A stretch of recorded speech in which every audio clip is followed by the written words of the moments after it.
마태복음 3장. 그때 세례 요한이 이르러 유대 광야에서 전파하여 말하되 회개하라 천국이 가까이 왔느니라 하였으니 그는 선지자 이사야를 통하여 말씀하신 자라. 일러스되 광야에 외치는 자의 소리가 있어 이르되 너희는 주의 길을 준비하라 그가 오실 길을 곧게 하라 하였느니라. 이 요한은 낙타털 옷을 입고 허리에 가죽띠를 띠고 음식은 메뚜기와 석청이었더라. 이때 예루살렘과 온 유대와 요단강 사방에서 다 그에게 나아와 자기들의 죄를 자복하고 요단강에서 그에게 세례를 받더니 요한이 많은 바리새인들과 사두개인들이 세례 베푸는 대로 오는 것을 보고 이르되 독사의 자식들아 누가 너희를 가르쳐 임박한 진노를 피하라 하더냐. 그러므로 회개에 합당한 열매를 맺고 속으로 아브라함이 우리 조상이라고 생각하지 말라. 내가 너희에게 이르노니 하나님이 능히 이 돌들로도 아브라함의 자손이 되게 하시리라. 이미 도끼가 나무 뿌리에 놓였으니 좋은 열매를 맺지 아니하는 나무마다 찍혀 불에 던져지리라.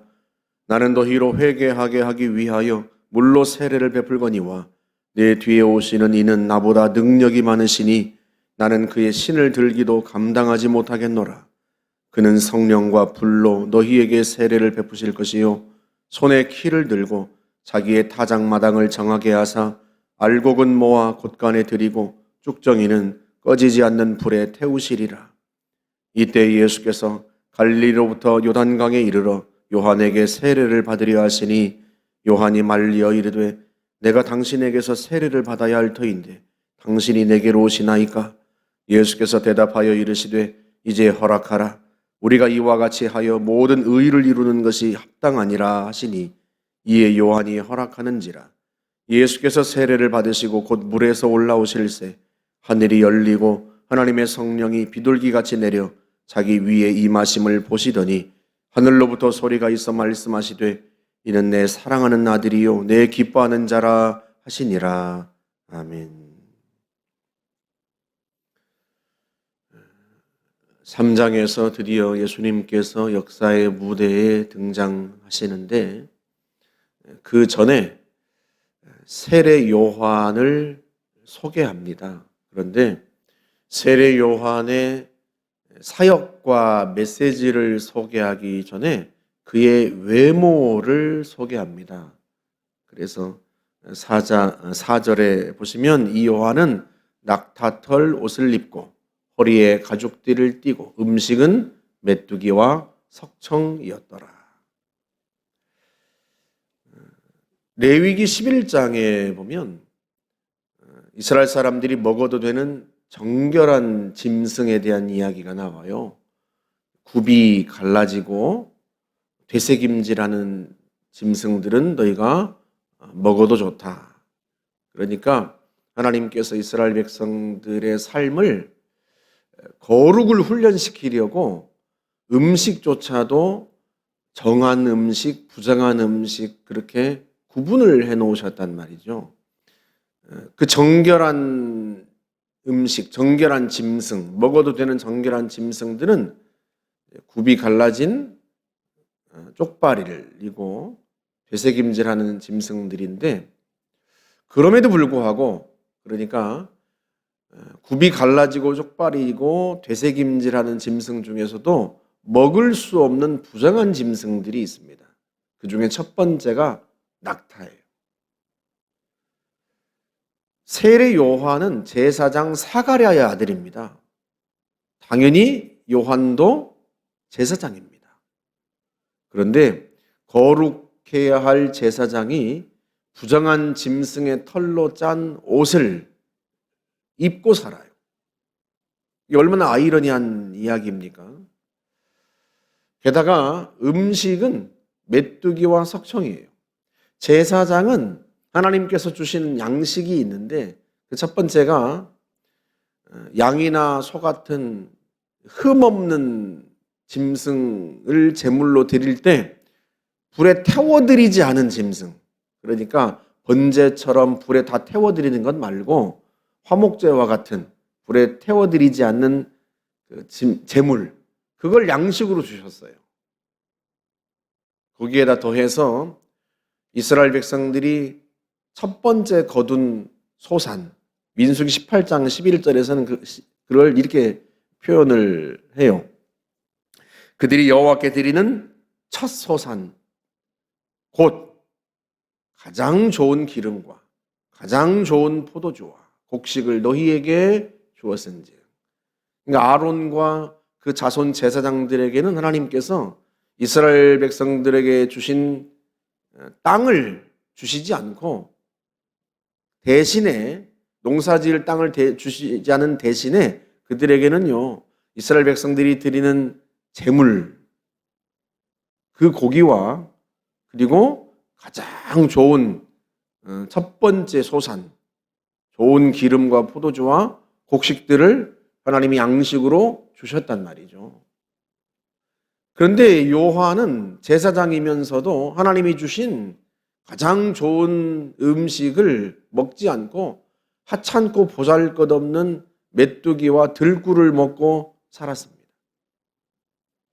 제사장이 입어야 할 거룩한 옷은 입지 않고 부정한 짐승의 털을 옷을 입고 제사장에게 하나님이 주신 좋은 음식은 먹지 않고 대신에 하찮고 보잘것없는 음식을 먹고 살았어요. 이게 얼마나 참 아이러니한 이야기입니까? 그런데 한번 생각해 보세요. 겉은 거룩한 옷을 입었지만 당시의 제사장들은요, 다 속이 썩었단 말이죠. 예수님께서 그 당시 종교 지도자들을 향하여서 회칠한 무덤이라고 책망을 하십니다. 여러분, 사두개인들은 다 제사장들이에요. 바리새인들 중에서도 상당수가 제사장들입니다. 그런데 그들을 향하여서 주님께서 겉은 깨끗한데 속은 더러운 곳이 가득한 회칠한 무덤 같다, 그렇게 말씀을 하셨어요. 거룩한 옷을 입고 하나님이 주신 양식을 먹지만 정작 그 내면은 거룩하지 않고 삶은 거룩하지 않고 그리고 하나님이 주신 양식을 먹으면서도 하나님의 뜻대로는 살지 않는 그 당시 제사장들과는 달리 세례 요한은 부정한 짐승의 털옷을 입고 하나님이 주신 양식 대신에 들꿀을 먹고 메뚜기를 먹고 살았지만 그 내면은 거룩한 삶을 살았단 말이에요. 그런 세례 요한에게 하나님의 메시지가 임합니다. 겉은 거룩한 것 같지만 속은 썩은 사람과 겉은 부정한 것 같지만 속은 거룩한 사람 중에 누구를 하나님께서 쓰시겠어요?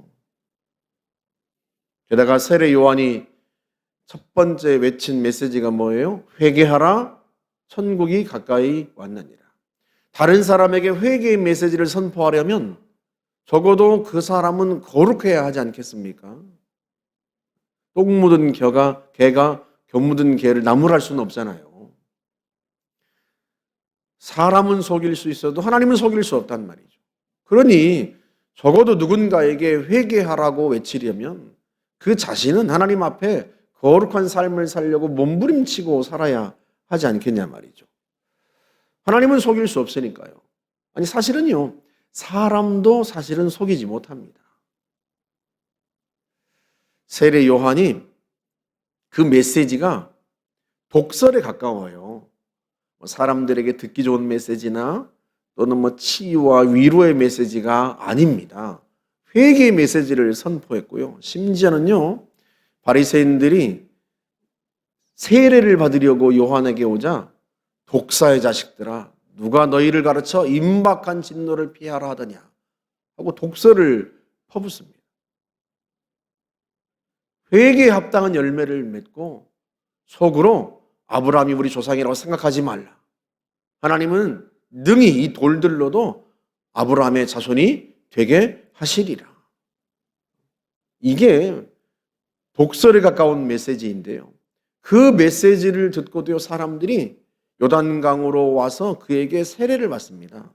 왜 그러겠어요? 그의 메시지와 그의 삶이 일치하고 또 사람들이 마땅히 들어야 할 메시지를 선포하기 때문에 그래요. 그런 세례 요한에게 하나님의 메시지가 임하고 하나님께서 그를 통해서 예수 그리스도를 드러내세요. 오늘 우리가 그리스도를 나타내려면 우리 스스로가 빛된 삶을 살려고 몸부림쳐야 합니다. 고린도전서 2장 15절에서 사도 바울이 고린도 교회 성도들을 책망하면서 뭐라고 이 얘기를 하는가 하면, 우리는 구원받는 자들에게나 멸망하는 자들에게나 하나님 앞에서 그리스도의 향기다. 우리를 통해서 그리스도가 나타나요. 사람이 누군가가 향수를 뿌리고 지나가면 그 향수가 확 풍겨져 나오잖아요. 그런 것처럼 우리가 지나갈 때마다 우리를 통해서 그리스도가 나타나고 드러나야 한단 말이죠. 이 사람에게는 사망으로부터 사망에 이르게 하는 냄새요, 저 사람에게는 생명으로부터 생명에 이르게 하는 냄새라. 그러니까 구원받는 사람이나 멸망하는 사람이나 우리를 보고 그리스도를 알게 돼요. 자신이 구원받는다면 그리스도 때문에 구원받는 것을 알게 되고, 자신들이 멸망한다면 그것은 그리스도를 믿지 않기 때문에 멸망한 것이라고 하는 사실을 누구를 통해서? 우리를 통해서 알게 된단 말이에요. 그러니 우리가 이 땅에 살아가면서 나를 통해서 그리스도를 나타내고 드러내리라 하는 그런 각오와 결단을 가지고 인생을 살아가야 한단 말이죠. 세례 요한을 통해서 주님이 드러나십니다. 예수님께서 세례 요한에게 세례를 받으러 오시는데, 그분은 하나님이시지만 동시에 이 땅에 완전한 인간으로 또 오셨어요. 그래서 마땅히 회개의 세례를 받아야 할 한 인간의 대표자로 오셔서 요한에게 친히 세례를 받으신단 말이죠. 그리고 세례를 받고 올라오실 때 그분이 세상에 드러나십니다. 누구신지가 드러나요. 하늘에서 소리가 나서 말씀하시는데, 이는 내 사랑하는 아들이요 내 기뻐하는 자라. 그분이 누구신지 세례 요한에게 세례를 받고 올라오실 때 그때 나타납니다. 세례 요한의 사역의 현장 속에서 나타나요. 여러분, 우리의 삶의 현장 속에서 주님이 나타나실 수 있다면 이 얼마나 영광스러운 일이에요. 야, 저 사람을 보니까 참 예수를 믿을만 하겠다. 예수를 믿어야 되겠다. 야, 예수 믿는 것이 저런 거구나. 우리가 그런 사명을 갖고 살아야 하지 않겠습니까? 그것이 주님께서 말씀하신 것이에요. 너희는 세상의 빛이요 세상의 소금이다. 주님이 우리를 높이 드러내셔서 산 위에 있는 동네도 감추지 못할 정도로 주님이 우리를 높이 드시고 우리를 빛으로 사용하고 싶으세요. 세례 요한은요, 자기를 드러내지 않았어요. 철저히 주님을 드러냈습니다. 이사야 선지자를 통해서 말씀하신 자가 바로 세례 요한이다 하고 오늘 성경은 말씀하는데, 광야에서 외치는 자의 소리다 그렇게 표현해요. 광야에서 외치는 자라고 소개하지 않고 광야에서 외치는 자의 소리다, 소리. 그는 소리에 불과하다. 그러니까 세례 요한은 사라지고 세례 요한의 메시지만 남는다는 뜻이에요. 그만큼 그는 철저하게 자기를 낮추고 그리스도를 드러냈던 사람이에요. 자기에게 세례받으러 오는 사람들에게도 그리스도를 드러냅니다. 그리스도를. 그래서 나는 물로 세례를 베풀거니와 내 뒤에 오시는 이는 나보다 능력이 많으시니 나는 그의 신을 들기도 감당하지 못하겠노라. 자기는 그리스도의 신을 들고 쫓아다니는 그 종도 되지 못하는 아주 보잘것없는 사람이다. 그렇게 말하는 이유가 뭐겠어요?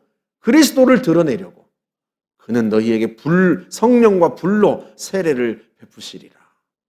철저히 그리스도를 드러내고 나타내고 자신은 낮추고. 오늘날 사람들과는 얼마나 달라요? 오늘날은요, 자기를 드러내려고, 자기를 나타내려고, 자기가 인정받지 못하면 분노하고, 인기가 사라지면 그것 때문에 불안해하고. 오늘날 사람들이 그렇잖아요. 그런데 세례 요한은요, 오직 그리스도를 나타내고 그리스도를 드러내는 데 집중합니다.